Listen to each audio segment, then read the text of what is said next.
Assalamualaikum warahmatullahi wabarakatuh.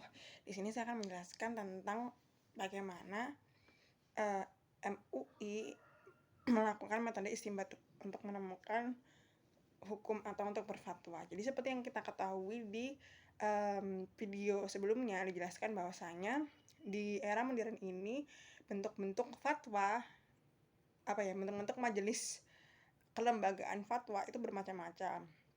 Ada yang memang dia adalah sebuah lembaga yang dibentuk oleh pemerintah dan di dalamnya ada campur tangan pemerintah. Di situ ada juga beberapa lembaga yang berdiri independen, baik itu di bawah naungan suatu lembaga akademisi ataupun murni berbentuk seperti organisasi masyarakat.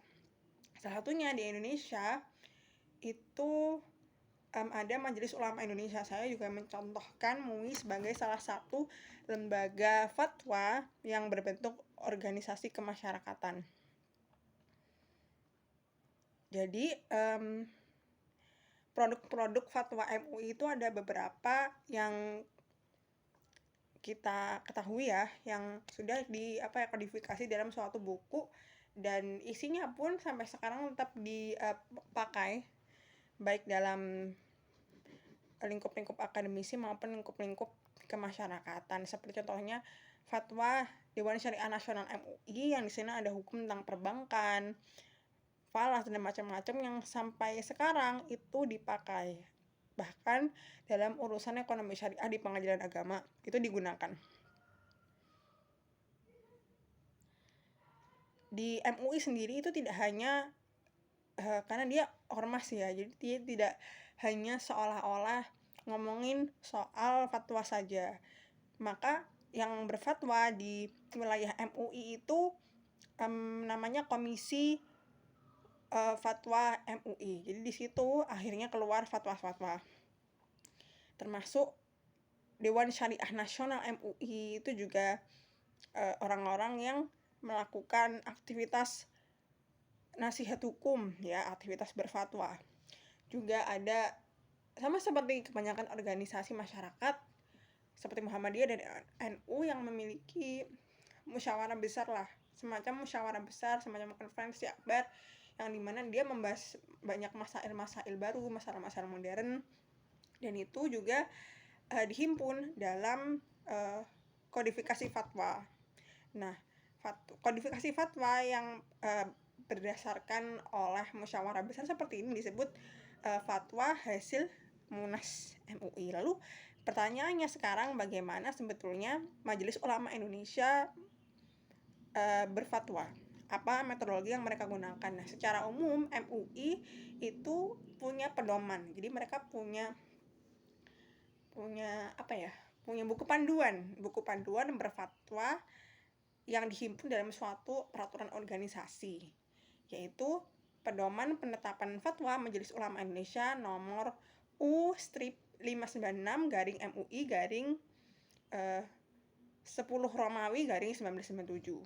Di situ disebutkan bahwa setiap fatwa harus berupa pendapat hukum yang mempunyai dasar-dasar paling kuat dan membawa maslahat bagi umat. Dasar-dasar yang menjadikan pegangan dalam melahirkan fatwa itu sama dengan apa yang telah dijelaskan di materi selanjutnya, yaitu Al-Quran, hadis, ijma, qiyas, dan lain-lain yang diakui sebagai sumber hukum Islam. Nah, karena MUI ini ada di Indonesia, tentu metode istinbat dia jelas memiliki corak yang seperti mazhab Imam Syafi'i, corak yang sangat syafi'iyah. Dimana dijelaskan di situ di kitab Ar-Risalahnya Imam Asy-Syafi'i, tidak boleh seorang pun sampai kapanpun berbicara tentang apapun yang berkaitan dengan halal dan haram, melainkan harus memiliki dasar ilmiah. Dasar ilmiah tersebut adalah Al-Quran, Sunnah, Ijma, dan Qiyas. Jadi benar-benar berpedoman kepada 5 sumber hukum Islam yang diakui dalam fikih Syafi'i. Jadi benar-benar corak metodologi beristimbatnya itu, metodologi berfatwanya itu benar-benar sangat Syafi'iyah. Tapi MUI juga tidak menolak istisab satu zariah yang kalau kita tahu di fikih Syafi'iyah itu beliau itu cenderung menafikan. Tapi MUI tidak menutup mata terhadap metode-metode istinbat yang tidak diakui oleh Imam Syafi'i. Justru malah membuka ruang besar untuk metode-metode istinbat lainnya untuk hadir. Lebih lanjut, MUI juga membahas masalah dalam berfatwa. Mereka itu membahas masalah terlebih dahulu, memperhatikan pertimbangan pendapat para imam mazhab, fuqaha, lalu baru mencari tahu bentuk-bentuk istidlalnya dan mempertimbangkan yang paling maslahat bagi umat.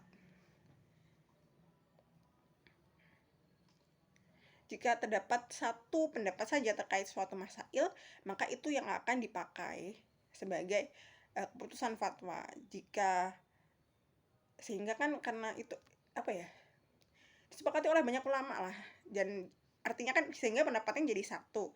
Nah, itulah nanti produk fatwa yang akan dikeluarkan. Namun bila pendapat yang ditemukan oleh Majelis Ulama Indonesia dari ulama-ulama klasik, karena tadi kan mereka memiliki pertimbangan untuk melihat pendapat dari ulama-ulama klasik. Jika pendapat para ulama klasik itu berbagai macam, bervariasi, maka yang akan dilakukan itu melakukan pengkajian ulang terhadap pendapat-pendapat itu, dicari mana yang paling besar maslahatnya untuk umat dalam konteks waktu dan tempat di mana Majelis Ulama Indonesia melakukan istinbat hukumnya, di mana mereka akan melakukan fatwa gitu.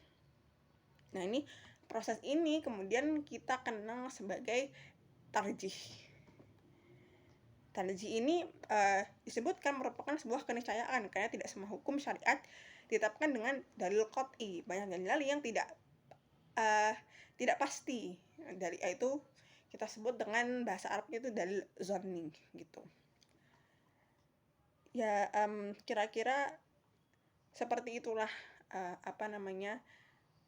yang bisa sedikit yang saya sampaikan sepengetahuan saya sepahaman saya tentang metode istinbat Majelis Ulama Indonesia. Terima kasih.